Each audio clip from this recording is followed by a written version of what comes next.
Because Animal Crossing is a real-time game that is designed to be played over an entire year or even years, the content available needs to represent that. Whether it's fresh conversations with villagers, new items in the shop, more clothes for their wardrobe, or a surprise visit from a special character, the expectation of a new day is new content. It's an incredibly difficult expectation to meet, but it's one the series was built around. And unlike previous iterations of Animal Crossing, we came into this experience knowing that additions would be made to the game over time. We knew the holidays would be added in future updates, but we didn't know what that would entail, nor what else would come through updates. What I did know was that regular updates to the game made a lot of sense. A game that was meant to be played a year or more could be kept fresh and incentivize players to keep returning. It would provide future surprises that could change up the game and generate a lot of excitement for the community. So I want to focus on how well the content updates extended the longevity of New Horizons and contributed to the real-time game system. I'm going to look at the updates and see how they improved seasonal, monthly, and daily gameplay. Through the updates, we got major holidays such as Bunny Day, Halloween, Turkey Day, Toy Day, and Festival.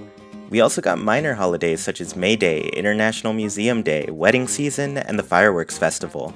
Each of these filled the calendar with activities we could enjoy throughout the year. The first update came in very early, and players got to meet Zipper Bunny and collect some of the ugliest DIYs in the game for Bunny Day. While I'm not a fan of the majority of items that we got for Bunny Day, for me, the concept was the strongest of any of the holidays. I enjoyed that the holiday took over the entire island. All our activities had a Bunny Day twist to them, and that went toward the event. And the event added around 40 DIY recipes, and there was variety in those DIYs. We got furniture, wallpaper, flooring, outfits. They were pretty hideous, but it set my expectations for the future events. How cool were Halloween, Turkey Day, and Toy Day going to be with that much content added? And I know people didn't really care for the water eggs getting in the way of their fishing, but I'm sure a lot of us would love the balloon rates to come back when searching for seasonal recipes. They did reduce the event from 2 weeks to 1 week in year 2, which would be considered an improvement. Unfortunately, the event was basically unplayable if you already did it the year before. It actually got worse in the second year. Overall, Bunny Day changed my day-to-day, and I appreciated that the entire island community was celebrating together.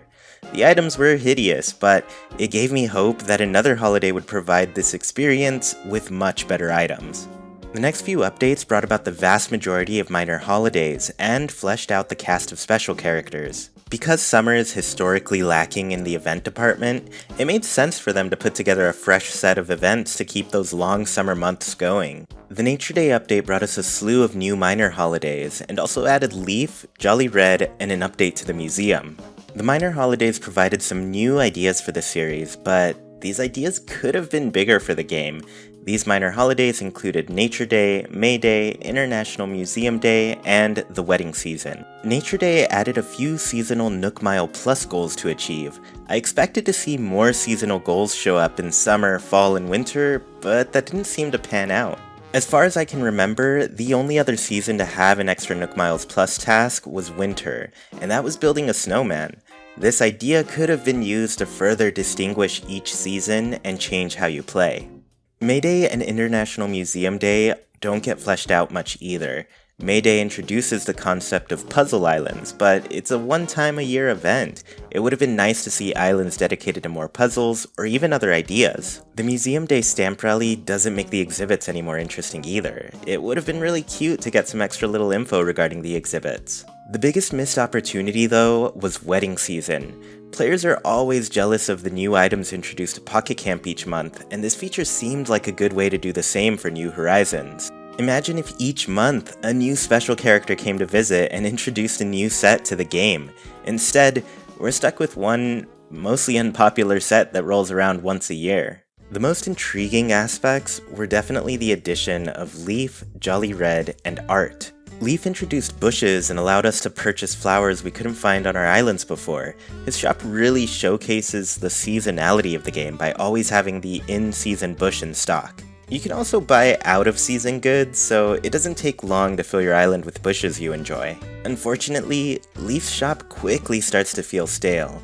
Once you've decorated with the bushes you like, there isn't much incentive to buy more. It felt like a huge missed opportunity to add new types of greenery like new trees, crops, and even plant furniture.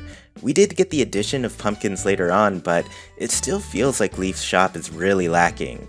It would have been much more interesting to see a wide variety of seasonal goods in Leif's shop and more farming added to the game. We've seen how easily pumpkins were introduced as a crop. They work just like fruit trees, but with a watering mechanic that affects how many pumpkins grow on each plant. Pumpkins were even used in DIY recipes and customizing Halloween items. Imagine getting crops and being able to use the fruits and vegetables you grow in recipes.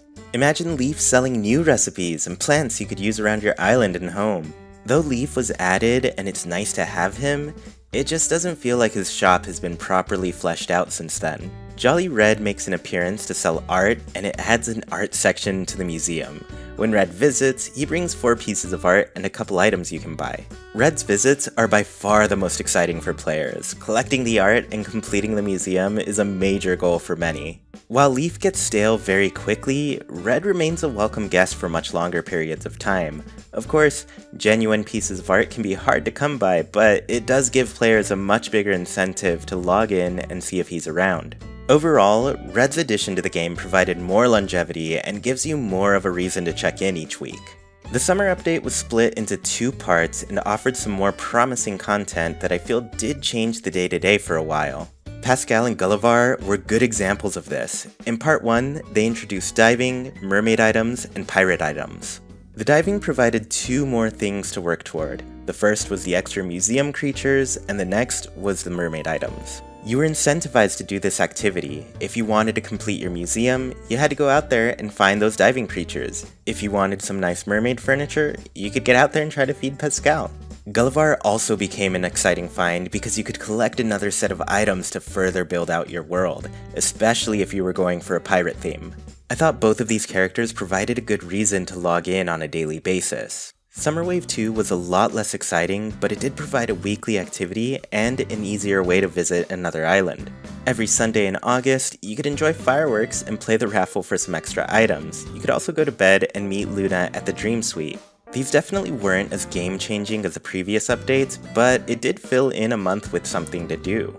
I'd say the biggest benefit was the ability to go and get inspiration from other islands and see all the amazing creations of others without having to ask them if you could visit. The fall update in October provided another huge feature that unfortunately hasn't been fleshed out anymore since it launched. We talked about pumpkins earlier, but I just want to remind you, how cool would it be to see more seasonal crops and new DIYs and just new items in general? Outside of that, the major event added was Halloween. This one was actually really nice. A lot like Bunny Day, it took over the town, but in a more subtle way. Villagers now had some new crafting recipes they'd be working on in their homes. It was really nice to see these recipes integrated into this feature instead of going through the pain of shooting down balloons. I just wish we got more of that for future events. Outside of that, we could also purchase candy and the new DIYs as furniture in Nook's Cranny. Costumes were added to Able Sisters, and we got some skin paint and eye colors and even a couple new reactions to spook our villagers. This update really felt like it took the season into account, and the items were so much cuter than Bunny Day. The only thing I would have liked to see is even more DIY recipes that included crafting costumes. The second fall update came at the end of November and gave us Turkey Day, Toy Day, reactions, hairstyles, a storage expansion, random dreams at the Dream Suite, seasonal items, a catalog in the Switch Online app, and save data transfers. This update definitely felt like they tried to address some of the quality of life concerns, especially the worry about moving to a new Switch, but there were definitely quality of life issues that Nintendo didn't touch. I was most happy to finally get some storage. I had been struggling with the available storage for a while, so the extra space was very welcome. Turkey Day was also a nice event. I loved the ingredient hunting we had to do in order to complete the event, and it was hilarious seeing the villagers stuff their faces. I also liked how the DIYs were handled in this one. If you missed the event or didn't have time, you could purchase the recipes in Nook's Cranny for the rest of the month. Turkey Day itself, though, it felt like it was only a day. It didn't feel like the days around it were building up to the event at all. It would have been nice to see more food items introduced and characters crafting those dishes and sharing those DIYs. Even a cooking mechanic would have been great. Halloween gave me this expectation, but Turkey Day just wasn't treated the same way. Toy Day felt like it was built out a little more. There were new recipes available that we could collect and use for decoration leading up to the day. The toys available at Nook's Cranny were very fun too. I visited so many friends to get as many different toys as possible. The event itself was pretty lackluster though. Giving gifts wasn't challenging, and the reward was more of the toys you already spent the month collecting.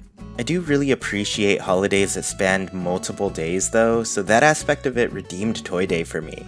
To me, this is where the updates started to take a shift for several reasons. For one, I think the updates were great supplements each month. Every month was already full of nice new items, clothing, and DIY recipes. Autumn and winter really benefited from the content that was already available. We had pine cones, acorns, ornaments, snow people, and tons of seasonal DIYs that kept me busy. The upcoming months didn't have those strong seasonal aspects, and the updates had to stand for themselves. January's update introduced festivals, some reactions, and seasonal items. This definitely started to feel bare bones. You could basically log in a couple days and experience the entire update. You could log in once to buy the reactions and seasonal items, and then another time to do the festival event. There really wasn't a lot of incentive to keep playing at this point. The Mario update at the end of February also lacked incentive to play. You could basically just log in and buy the Mario and seasonal items you wanted, and then be done.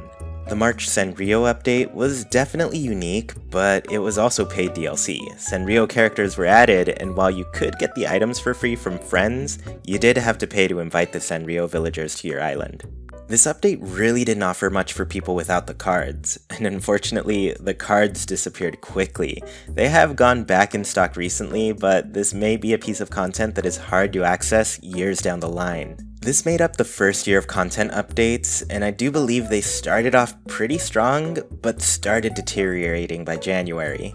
Many of the early updates added characters, gameplay features, items, and fresh experiences. I honestly had a great time playing the game for that first part. Unfortunately, year 2 is just not off to a great start. We've gotten to repeat events with very minimal changes. Now that we've experienced an entire year of the game, I think it's very easy to see the gaps in the game and what could be improved through content updates. What I'd want to see is updates that give people a reason to log in and play every day. So as far as what I'd love to see in the game, I'd like more DIY recipes, a major museum expansion that gives us new fish, bugs, fossils, and art to collect, more furniture at Nook's Cranny, and possibly even an upgrade that makes the store bigger.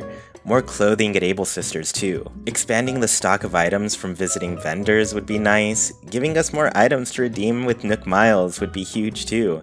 In general, there's so many gameplay features that New Horizons offers, but they aren't being pushed much further with these updates. And I want to reiterate, I really enjoyed the first 9 months of the updates, and even the ones beyond that, but they've been steadily declining, and year 2 just doesn't look very promising at this point. I have a suspicion that the pandemic had a huge effect on the development team, and between those struggles and possibly being called to other projects to meet deadlines, New Horizons took a hit. I do hope there's a major update in the works, but I don't know how far we are from a really substantial update. For now, New Horizons is a game I love. I still play most days and find my own activities to keep the game interesting. It's comfort food for me. Animal Crossing is my favorite series, and I see so much potential with the concepts introduced in New Horizons. I also think the game did a great job of introducing a lot of new features that made the game infinitely more playable for people who've never been into the series. I think New Horizons is a new beginning for Animal Crossing. The team has a lot of wonderful new features to build off of in the future, and whether that's an update or a new game, I know I'm looking forward to seeing what's next. Thank you all so much for watching this video on content updates in New Horizons. Be sure to subscribe for more Animal Crossing and gaming content. Bye!